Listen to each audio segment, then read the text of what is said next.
When they finished breakfast, so after they had this meal, where who knows what they were talking about, or if they were talking at all, Jesus said to Simon Peter, "Simon, son of John, do you love me more than these?"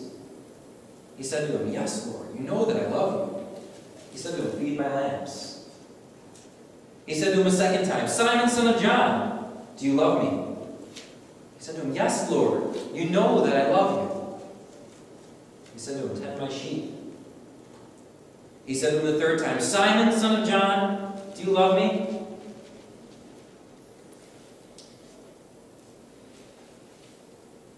Peter was grieved because he said to him the third time, "Do you love me?" And he said to him, "Lord, you know everything. You know that I love you." Jesus said to him, "Feed my sheep. Truly and truly, I say to you, when you were young, you used to dress yourself and walk wherever you wanted. But when you are old, you will stretch out your hands, and another will dress you and carry you where you do not want to go." This he said to show by what kind of death he was to glorify God. And after saying this, he said to him, "Follow me." I think we've heard that one before. Follow me. Does anyone remember what Peter did while Jesus was before Caiaphas, the high priest? We just read this. Peter was sitting outside, right? He wanted to be close, but not too close. Not close enough to get himself crucified as well. See, Peter wasn't allowed in there with the high priest. But I bet you, if Jesus was like, "I'm a disciple. I want to stand next to Jesus. I want to be tried with him," he probably could have gotten in, right? Right? Maybe if he just preached outside like he did in Acts. If he just started preaching, "This is Jesus who's going to save the world," maybe they would have brought him in alongside. But Peter, he sat outside. He sat outside and listened for news alongside the servants. One of the servants recognized him. He said, "Are you a disciple?" He said, "No, I'm not one of the disciples." 3 times! 3 times he rejected Jesus, saying he didn't even know who he was. So what's Jesus doing now? What is he doing now? He asked him 3 times, "Peter, do you love me?" Is Peter just rubbing salt in the wound? Is he just trying to say, "Try and deny me now, you little liar"? Not at all. But he is bringing it up to say, why would you... He's not bringing it up to say, "Why would you deny me?" Rather, Jesus is saying, "I have redeemed you even from this. This is what you've done. You don't deserve me coming back and sharing breakfast with you.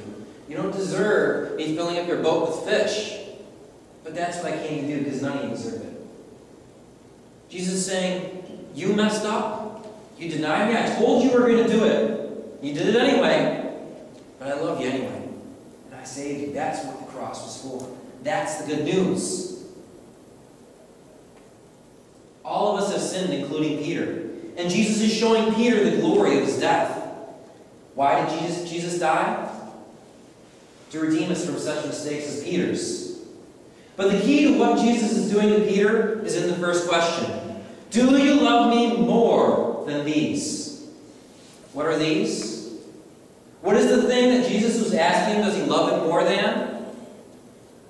I think it's reasonable to say Jesus is asking Peter if he loves him more than his life. If he loves him more than his occupation. If he loves him more than his everything that he's wanting to go back to. Are you willing to lay your debts aside again? Are you just going to go back to where you were? Have I changed you at all? Is Jesus first in his life? Jesus is saying, you've been saved. I've redeemed you for a high price. Is this what you're going to do with your life that I paid for? What is the most important thing in your life? Me or your former way of living? If you truly love, then why are you just going on like nothing ever happens? Why aren't you changed? Basically, are you going to let me change you? Is your life going to be different?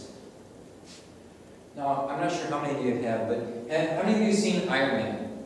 The movie Iron Man. There you go. I've seen it. I know Sarah's seen it. You haven't seen it, Teddy?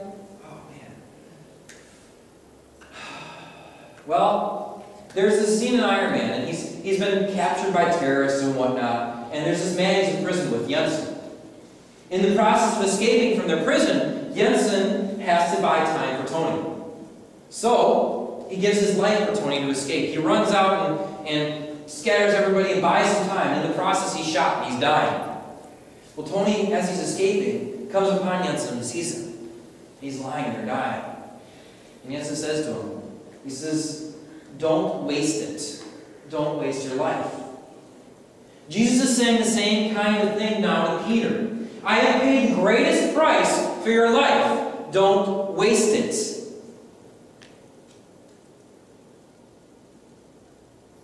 Don't make what I've done useless and worthless. I've done something great for you. Invest it. I've invested in you. Don't squander it. You've been saved, so live like it. This is what it means to allow Jesus to take our world apart. Jesus says, if you love me, then feed my sheep. He doesn't literally mean give them bread and make sure their stomachs are never empty. But he means, I am the bread of life. Like he says in chapter 6 of John. Jesus has redeemed all of mankind. He is the sustenance, the substance that gives us life. He is the one thing that will allow us to live forever. The one thing that will allow us never to be hungry again. Jesus is saying, you've been fed. You've been redeemed. Now go and do likewise. Give the bread of life, which is Jesus, to all those who are hungry. As we live our lives, there's constantly a byproduct of our living. We've talked about this before. There's an exhaustive source. Something is pouring out of us, no matter what we do. Kurt, while you're sitting there looking at me, something's pouring out of you right now. What is it? Is it good or is it bad? It's your choice. If we are alive, we must produce. All of you are producing right now. What's coming out? Paul calls it fruits. If we're living for Christ, if we're living out our faith, it will produce good fruits. If we choose to live for ourselves, the flesh, if we choose to live in sin, then what we're producing is death. It's not God who pronounces death on us. It's not God who condemns us, but rather ourselves. It's rather our fruits that condemn us. To live for sin is to die. To turn on the engine of sin is to sputter out the exhaust of death. It's a choke. Jesus says, you have been saved. You have been redeemed. If you live like that, if you truly love me, then you'll produce the fruits of love. In this case, Jesus is saying, you will feed my sheep. If you love Christ, then you will feed his sheep. It's pretty clear on that. If you love Christ, you will feed his sheep. So if you ask yourself, am I feeding the sheep? And your answer is no, then you're not loving Christ. You're not living out that love. You're denying him like Peter did.